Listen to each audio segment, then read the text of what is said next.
Bonjour, ici Jenna, actuellement présente pour te parler de l'épreuve de la dissertation et te donner quelques tips pour qu'elle se passe de la meilleure des manières. J'ai parlé super vite.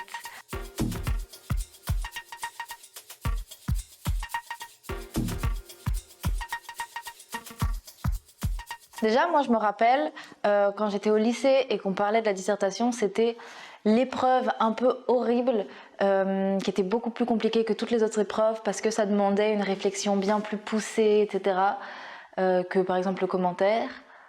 Alors, je suis d'accord pour dire que c'est pas dans nos cours et que du coup, il faut vraiment avoir une réflexion, avoir des connaissances sur autre chose, etc.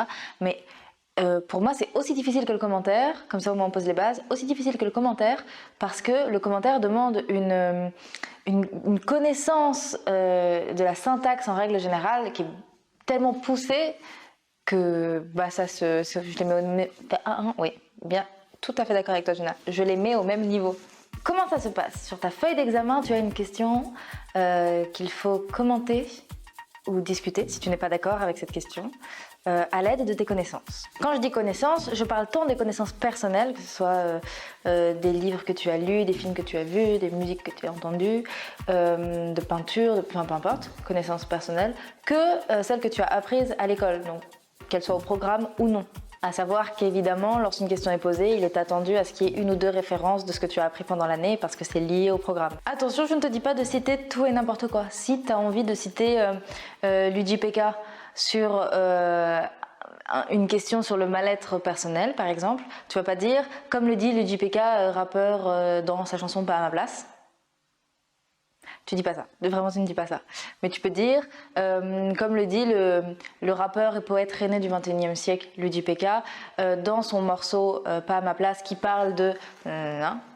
et tu peux même citer l'extrait carrément. Là, ça passe. En fait, il faut que tu donnes de la crédibilité à tes propos dès lors qu'ils le sont. Après, je te dis pas de citer que des rappeurs. Enfin, en fait, dans l'idée, je te dis pas de citer des rappeurs. Mais si ça marche et match, si les deux vont très bien avec cette phrase, n'hésite pas. Moi, ce que je te conseille, c'est en amont de l'épreuve, de te renseigner sur des œuvres littéraires comme par exemple celles de Balzac ou de Victor Hugo, qui sont des auteurs qui, dans leurs œuvres, traitent de nombreux sujets et dans un seul bouquin arrivent à traiter d'énormément de sujets, ce qui te laisse vraiment une grosse bibliographie à l'intérieur de la tête pour pouvoir citer des choses. D'ailleurs, apprendre des citations également, pour pouvoir citer des choses pendant ta dissertation, c'est toujours un plus. Et puis si c'est des œuvres qui ne sont pas au programme, c'est encore plus un plus. Quand tu cites dans tes copies, ça montre à l'examinateur que tu connais réellement l'œuvre et que tu connais pas juste vaguement l'histoire parce qu'il y a une petite meuf sur la chaîne YouTube de Phosphore qui te l'a raconté par exemple. Et aussi, pendant l'année, il y a forcément ton prof de français qui t'a fait étudier ou fait lire quelques petits textes par-ci par-là. Les profs de français sont pas bêtes, ils vont dans le sens de leurs élèves et ils veulent la réussite de leurs élèves. Donc rien n'est donné au hasard. Ils vont pas te donner un texte parce que ils aiment bien ce texte. Non, c'est parce qu'ils savent que potentiellement au bac il y aura quelque chose en lien et donc que ça pourra être un plus à toi pour tes connaissances. Donc n'hésite pas à revoir tous ces petits textes qui n'étaient pas réellement au programme, que les autres classes n'ont pas eu par exemple, mais qui sont quand même importants. Vient le moment de l'épreuve, tu as deux possibilités. Soit la question posée te mène à répondre par oui ou non, auquel cas tu utilises un plan critique, soit la question commence par pourquoi, et auquel cas c'est un plan thématique. On va voir les deux ensemble et on commence par le plan critique car c'est mon préféré. C'est le fameux thèse, antithèse, synthèse que tu as déjà entendu une fois ou deux dans ta scolarité minimum, que j'aime beaucoup parce qu'il nous permet de remettre en question nos propres idées. Parce que d'office, thèse, antithèse. À moins que tu n'aies pas d'avis, ce qui est ok, et j'ai pas de fin de phrase. Je m'explique. Par exemple, tu as un extrait des Lettres persanes de Montesquieu avec comme question « Les voyages permettent-ils de s'instruire ?»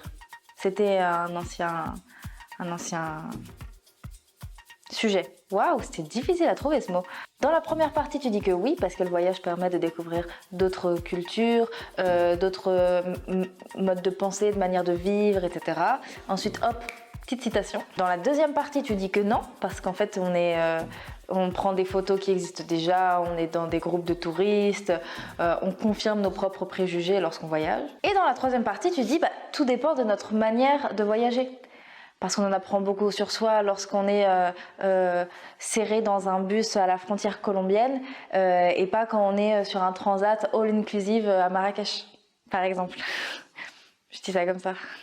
Maintenant, le plan thématique, il suffit tout simplement de répondre à la question. Donc, à savoir, si on reprend le même exemple, la question ce serait plus pourquoi est-ce que les voyages permettent de s'instruire? C'est horrible ce que je vais dire, ne retenez pas ça, mais grossièrement, il faut répondre par parce que et expliquer en 3 points pourquoi. Enfin, en 3. J'ai dit parce que c'est. Commencez pas à mettre des parce que dans vos copies parce que vraiment, parce que. Oh waouh! J'ai prévenu que c'était grossier. Je ne veux pas qu'on me mette dans les commentaires. J'ai eu une mauvaise note parce que j'ai dit parce que. Aussi, et ce sera mon dernier conseil qui me semble primordial, mais que je donne à la fin. On en apprend tous les jours. Utilise un brouillon. Je sais qu'il y a plein de gens qui détestent les brouillons, mais que ce soit dans la dissertation ou dans le commentaire de texte, c'est essentiel, mais genre vraiment, parce que il y a plein de gens qui aiment pas parce qu'ils ont envie de tout écrire vite, tout démarrer. Ils ont pas les points qui arrivent petit à petit dans leur tête, donc qu'ils écrivent un peu de manière éparse sur leur brouillon. Ils ont directement envie de rédiger. Dans ce cas-là, ok, mais rédige sur ton brouillon. Tu rédiges sur ton brouillon parce que c'est au moment où tu vas arriver à la 3e partie que tu vas te rendre compte que tu as oublié de mettre un truc hyper important. Tu viens de découvrir un élément hyper important qui figure dans la partie 1. Et ça, mais croyez-moi, quelle horreur quand on s'en rend compte et qu'on a déjà rempli 2 copies entières d'examen et qu'on doit en redemander parce que la présentation compte, donc il ne faut pas faire de rature. Ça sent le vécu. C'était vécu, c'était complètement vécu. Utilisez des brouillons. Enfin voilà, en tout cas j'espère que cette vidéo t'aura aidé à beaucoup mieux appréhender et comprendre l'épreuve de la dissertation. Et sur ce, je te souhaite de bonnes révisions, ainsi qu'une belle journée ou soirée, pleine d'amour, de littérature et pour le reste, j'ai ma petite idée. Ciao!